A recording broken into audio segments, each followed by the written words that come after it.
তো গাইস, সবাই আমার জন্য খুবই দোয়া করবেন, কারণ আমার লাইফে যা হয়েছে অন্য কোনো মেয়ের লাইফে যেন এমন না হয়। আমার বাচ্চাকে এতিম করে আরেকটা মেয়ে আমার হাজবেন্ডকে সব জানা শুনা বিয়ে করছে। তো এমন মেয়েদেরকে আমি ঘৃণা করি। আমি যে একটা মেয়ে, আমি নিজেকে বর্তমানে এতটাই ঘৃণা করি যে একটা মেয়ে হয়ে আরেকটা মেয়ের লাইফ কিভাবে নষ্ট করে।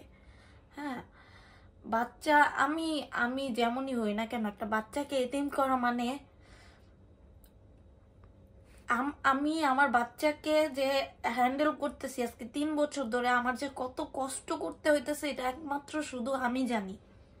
শুধু একটা মা একটা বাচ্চাকে ওইভাবে পরিপূর্ণভাবে মানুষ করতে পারে না। তার কারণ হচ্ছে একটা বাচ্চার চাহিদা, একটা বাচ্চার বাবা মা সবকিছুই প্রয়োজন। আমার বাচ্চাটা তার বাবা হারাইলো একটা মেয়ের জন্য।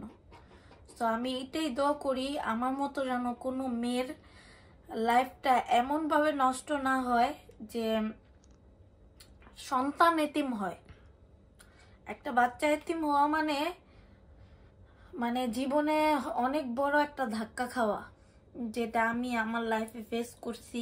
আর মানে এই কষ্টটা যে কত বড় কষ্ট, এটা আমি যদিও অনেক শক্ত হয়ে গেছি, একটা পাথর হয়ে গেছি, আমি কষ্ট পাইতে পাইতে এখন পাথর হয়ে গেছি। এখন আমি এগুলো মনে করতে চাই না। হ্যাঁ, তো এমন মেয়ে, আমার মেয়েদের প্রতি এমন একটা ঘৃণা চলে আসছে যে মেয়েরা এত নিচে কিভাবে নামে। বউ বাচ্চা সবকিছু থাকা সত্ত্বেও একজন পুরুষকে কিভাবে বিয়ে করে? টাকার জন্য? টাকা এতটাই ইম্পর্টেন্ট? আমি এইসব আর জীবনে দেখতে চাই না। তো সবাই আমার জন্য দোয়া করবেন। আমি আমার নতুন লাইফ নিয়ে হ্যাপি থাকতে চাই।